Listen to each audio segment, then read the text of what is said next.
नमस्कार दोस्तों। आज का ये वीडियो उन लोगों के लिए है जो आवाज़ की दुनिया में आना चाहते हैं या आ चुके हैं। तो हम आज बात करेंगे वॉइसिंग के ऊपर। बेसिकली हर इंसान का एक अपना टेक्सचर होता है। मेरा अपना टेक्सचर है, आपका अपना टेक्सचर है। उस टेक्सचर को हम कैसे यूटिलाइज कर सकते हैं जब हम वॉइसिंग की दुनिया में आते हैं। देखिए, 3 चीज़ें हैं। अपनी वॉइस को आप बेहतरीन कैसे बना सकते हैं। सबसे पहला है, आप अपनी ब्रीदिंग पे कंट्रोल करिए, ब्रीदिंग एक्सरसाइज करिए। मॉर्निंग में 5 मिनट्स 10 मिनट्स जितना आपको हो सके आप अनुलोम विलोम करिए। दूसरा, ओम का उच्चारण, जैसे ओ, ऐसे आप 5 मिनट 10 मिनट कर सकते हैं। और तीसरा, अपने आप को हाइड्रेटेड रखिए, क्योंकि जितना आप पानी पिएंगे उतने ही आपके वोकल कॉर्ड्स गीले रहेंगे और जब आप बोलेंगे तो आपका गला सूखेगा नहीं। जितना आप हाइड्रेटेड रहेंगे it is good for you. तो अब आते हैं मॉड्यूलेशंस के ऊपर। देखिए, वॉइस मॉड्यूलेशन चीज़ है क्या। बेसिकली ये शब्दों को आवाज़ में उतारने का एक तरीका है। क्योंकि एक नॉर्मल अगर मैं बात करूं तो अगर सपोज़ कोई स्क्रिप्ट अगर लेता हूं, से फॉर एग्जांपल एक लाइन अगर मैं कोई पढ़ता हूं तो एक बहुत ही अच्छी लाइन होगी, अगर आप नॉर्मल वॉइस में बात करेंगे तो वो इम्पैक्ट नहीं करेगी, सुनने वाले को मज़ा नहीं आएगा। तो ऐसे ही से for example name any two things you see in the picture. तो अब मैं इस लाइन को बहुत तरीक़ों से बोल सकता हूँ। जैसे कि मैं नॉर्मल टोन में बोलता हूँ, name any two things you see in the picture. अब इसमें एक सिर्फ लाइन है जो मैंने पढ़ी है। अब इसको इम्प्रोवाइज़ कैसे कर सकते हैं। अगर मेरे को ये स्क्रिप्ट के अंदर बोलना है इस लाइन को, तो मैं एम्फेसिस वर्ड्स पे कैसे करूँगा। Name any two things you see in the picture, एक ये तरीका है। एक पिच थोड़ी हाई कर दी। अब इसको मैं पिच स्लो करके बोलता हूँ, name any two things you see in the picture. ये मैंने क्वेश्चन किया, राइट। एक और लाइन लेते हैं, name a body part that is used by the boys who are playing football, right. अब इस पर थोड़ा सा टोन ऊपर लेके जाएंगे, पिच ऊपर लेके जाएंगे। Name a body part that is used by the boys who are playing football, right. एक ये हो गया। अब ये आवाज़ कैसे आती, मॉड्यूलेशन कैसे आते हैं, इसके बहुत तरीके हैं प्रैक्टिस करने के। प्रैक्टिस कैसे करें। ऐसे ही आप कोई पोइट्री उठा लीजिए, कोई बुक उठा लीजिए, कोई पैराग्राफ उठा लीजिए, न्यूज़पेपर उठा लीजिए, try and speak and then अपने आप को शीशे में देखिए। शीशे में देख के बोलिए, because mirror is your best friend, mirror is your audience. आप मिरर में जब लेके ऐसे स्क्रिप्ट पढ़ेंगे तो observe your body language, observe your facial expression, because आपके फेशियल एक्सप्रेशन से ही आपकी आवाज़ बदलती है। Getting my point. आपकी बॉडी लैंग्वेज, आपका हाथ मूवमेंट कैसे हो रहा है। सो अगर आप एक बहुत ही अच्छी स्क्रिप्ट है और एक आपने सिर्फ सीधा पढ़ दिया, वो इम्पैक्ट नहीं करेगा। एक तरीका ये हो गया। और वॉइस मॉड्यूलेशंस का मतलब ये होता है कि आपको पर्टिकुलर वर्ड्स पे फोकस करना है, उसका सार स्क्रिप्ट का पहले समझना है and then you can work upon. So voicing एक बहुत ही खूबसूरत सब्जेक्ट है। हाँ, मैं ये नहीं कहता कि मेरी आवाज़ बहुत अच्छी है। हर किसी की आवाज़ अच्छी है। आपकी आवाज़ बहुत अच्छी है, आपकी आवाज़ का टेक्सचर बहुत अच्छा है। कुछ वॉइसेस के अंदर बेस कुदरती होता है, कुछ वॉइसेस के अंदर कुदरती नहीं होता, लेकिन टेक्सचर अच्छा होता है। से फॉर एग्जांपल मैं अभी हम अमिताभ बच्चन जी का अगर एग्जांपल लेते हैं, एक ही मूवी के अंदर सारी आवाज़ें अगर अमिताभ बच्चन जैसी हों तो कैसा लगेगा, अजीब लगेगा ना।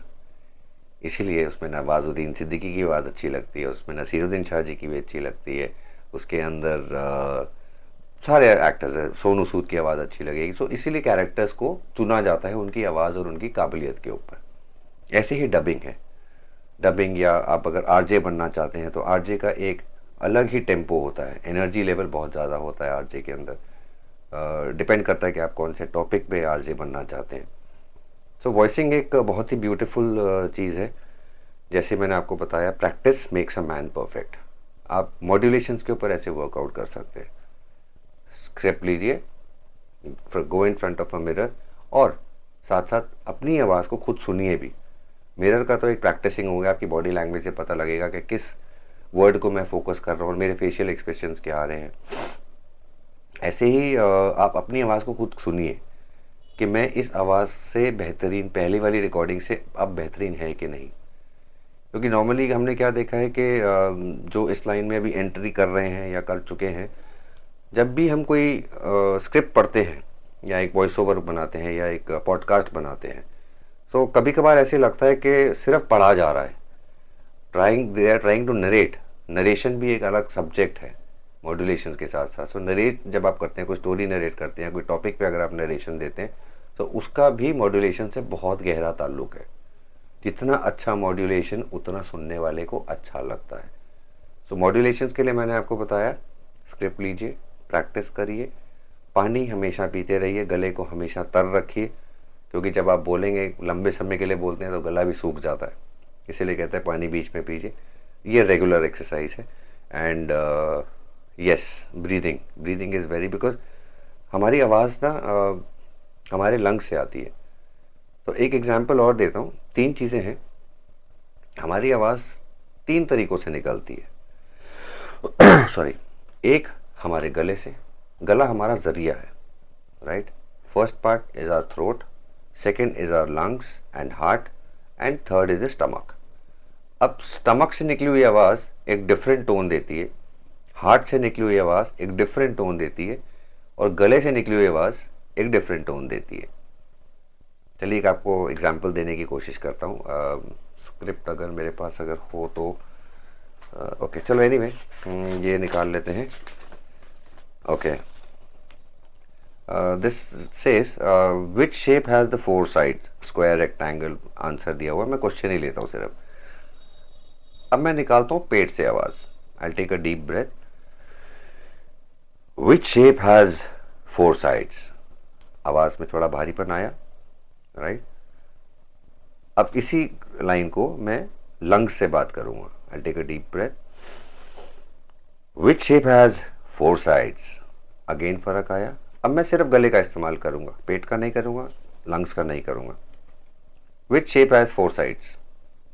फ़र्क नज़र आया आपको? दोबारा करके बताता हूँ एक बार और। दूसरा क्वेश्चन लेते हैं। अब मैं उल्टा चलता हूँ, मैं गले से पहले निकालूंगा तो इम्प्रोवाइजेशन आपको समझ आएगा। What is the shape of birthday cap? Very simple. What is the shape of birthday cap? ये मेरा गले से आवाज आई है। अब मैं लंग से आवाज निकालूंगा। What is the shape of a birthday cap? Right? Again, there is an improvement. अगर आप ईयरफोन्स हेडफोन्स लगाएंगे तो आपको पता लग जाएगा। And now I take this sound from my stomach. मैं एक डीप ब्रीथ लेके I'll take this line. What is the shape of a birthday cap? आया फर्क? I hope my concept is clear. So इन 3 चीज़ों पे अगर आप काम करेंगे तो आपकी वॉइस निखर के और बाहर आएगी। तो दैट इज़ इट। मॉड्यूलेशंस पे मैंने बात किया, exercise and breathing exercise every day. Water intake maximum 4 से 5 लीटर आपको कम से कम दिन में पीना चाहिए अगर आप वॉइसिंग की इंडस्ट्री में अगर आना चाहते हैं। एंड स्क्रिप्ट प्रैक्टिसिंग आपको बहुत काम आएगी। धीरे धीरे आप स्टेप 1 से लेके 100 तक जा सकते हैं। एंड यस, पेट, लंग्स एंड थ्रोट, इन चीज़ों पे काम करिए। और मिरर को कभी मत भूलिए, बिकॉज मिरर आपको सच्चाई बताएगा कि आप कहाँ सही हैं और कहाँ गलत। चूज़ आप ही को करना है। आई होप ये आज का वीडियो आपको पसंद आया होगा और मैंने आप सभी के लिए बनाया है स्पेशली। कुछ और भी सवाल हो या आपके जहन में कुछ और पूछना हो, मुझे DM कर सकते हैं या मुझे मेरे पर्सनल विंडो पे आ सकते हैं। Thank you so much for listening and God bless you. Enjoy your podcasting, enjoy your RJing and whatever you're doing in voicing. Take care. Love you all. Bye bye.